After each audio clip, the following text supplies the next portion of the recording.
আসসালামু আলাইকুম, কেমন আছেন সবাই? নতুন একটি ভ্লগে আপনাদের স্বাগত জানাই। আর সেই সাথে জানাই গুড মর্নিং। প্রচণ্ড শীত পড়েছে, তো আপনারা জানেনই ঢাকায়ও এবার আমরা প্রচণ্ড শীত অনুভব করছি। এখনকার টেম্পারেচার প্রায় ওই 12-13 ডিগ্রির মতো চলছে। এখন সকাল 7:30টার মতো বাজে। আমি রান্নাবাড়া করব, তাই চলে এসেছি। যতই ঠান্ডা হোক, যত শীত পড়ুক, যতই কিছু হোক, একজন গৃহিণীর সংসারের কাজ সারা জীবন এভাবেই থেকে যাবে। ঠান্ডা লাগলেও কাজ করতে হবে, গরম লাগলেও কাজ করতে হবে।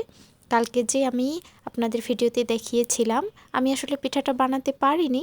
এটা আসলে বাজার থেকে নিয়ে এসে সেই দুধে ভেজানো হয়েছিল, সেটা দিয়ে আজকে সকালে নাস্তা করে নেব। দাঁড়ান, রুমের পর্দাটা একটু সরিয়ে দেখি বাইরের অবস্থাটা কি। কালকে প্রচুর কাপড় চোপড় ধোয়া হয়েছিল, সেগুলোই শুকোতে দিয়েছি। একদমই রোদের দেখা নেই, সূর্যের দেখা নেই, এভাবেই চলতে হচ্ছে দিনগুলো। কাপড়গুলো ওভাবেই কিছুটা শুকিয়ে গেছে, সেগুলোই তুলে নিচ্ছি এখন। যতই বেশি রাখবো ততই বেশি ঠান্ডা ঠান্ডা লাগছে। কাপড়ে হাত দিয়ে মনে হচ্ছে এই মাত্র ধুয়ে আবার শুকাতে দিয়েছি, কিন্তু কাপড়গুলো আসলে শুকিয়েও গেছে।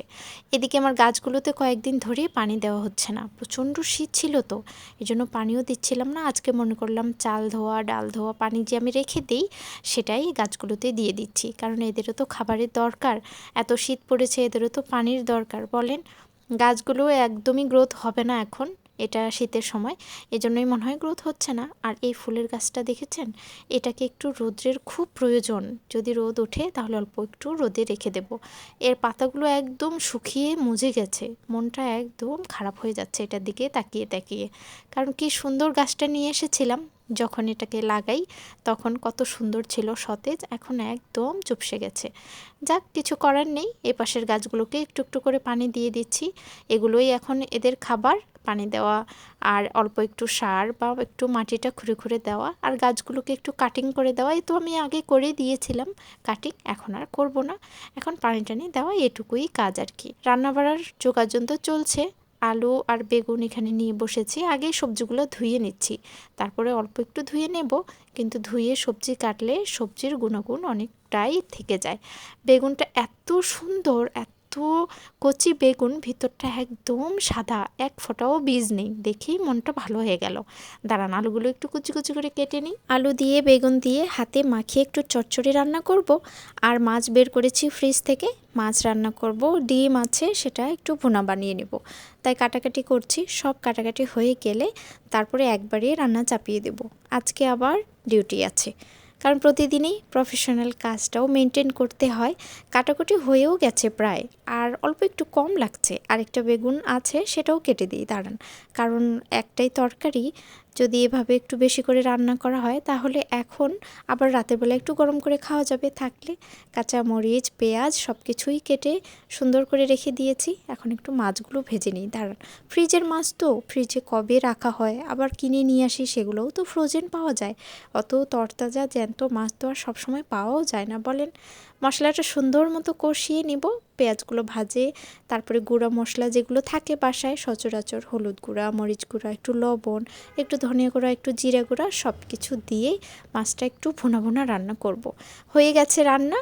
কথা বলতে বলতে কত কাজ আমার হয়ে যায়। ডিম 2টা সিদ্ধ করেছিলাম খাওয়ার জন্য, সেটা আর খাওয়া হলো না, সেটাকেও ভুনা বানিয়ে নিয়েছি।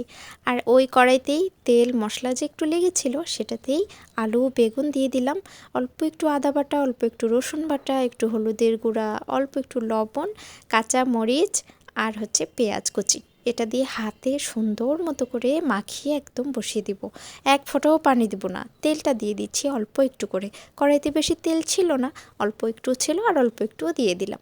এই যে এইভাবে কচলে কচলে মেখে তারপরে বসিয়ে দেব। সবজি থেকে যে পানি বের হবে, সেটা দিয়েই সিদ্ধ হয়ে যাবে। শীতকালে যেভাবেই সবজি রান্না করবেন, সেটার স্বাদ দ্বিগুণ বেড়ে যায়। আর এই সবজি রান্নার সাথে একটু মায়া, ভালোবাসা, স্নেহ সব কিছু তো জড়িয়ে থাকে, বলেন। একটু সুন্দর মতো করে রান্না করে খাওয়া দাওয়া, গরম গরম শীতের সময় গরম ভাত আর গরম তরকারি খেলে ভীষণ ভালো লাগে। ঠান্ডাটা কিন্তু একদম খেতে ইচ্ছে করে না, বলেন। হু হু করে ঠান্ডা দিন দিন বেড়ে যাচ্ছে, একদম হিমেল হাওয়া বইছে, আর হাত পা সব ঠান্ডা হয়ে যায়। এই ঠান্ডার মধ্যেই থালা বাসন মাজাটা একটু কষ্টের, কিন্তু কিছু করার নেই। আমাদের গৃহিণীদের সব কাজেই পারদর্শী থাকতে হয়, সব পরিস্থিতি সময় যেরকমই হোক কাজকর্ম তো করতে হবে বলেন।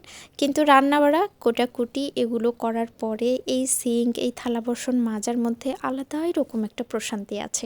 যখনই দেখি থালা বাসন এই কাজগুলো করা হচ্ছে একটা শান্তির লেভেল স্যাটিসফ্যাকশন অন্যরকম হয়ে আসে। এই কাজ শেষ হয়ে গেল, ঝকঝকে চকচকে সব কিছু পরিষ্কার পরিচ্ছন্ন থাকলে মনটাও ফুরফুরে লাগে আর কাজ করতেও ভীষণ ভালো লাগে।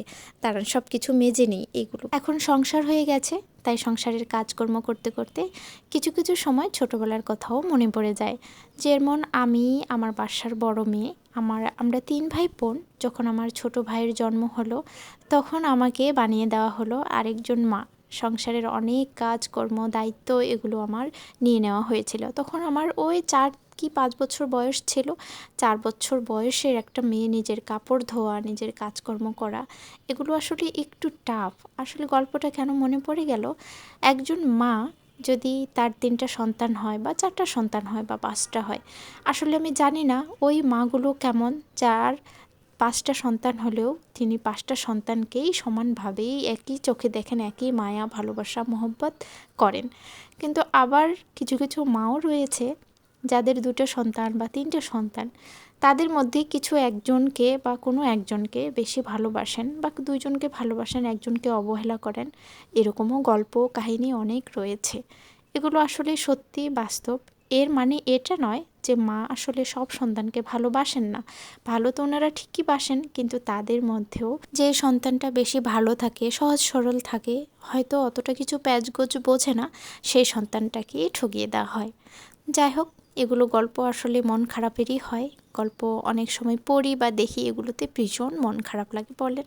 এই যে অল্প একটু রোদের ছায়া পেয়েছি, তাও আবার রুমের ভেতরে, কাজকর্ম শেষ করে বেরিয়ে পড়েছি ডিউটিতে যাব বলে, কিন্তু রাস্তায় বের হয়ে দেখছি এত মানুষের সমাগম।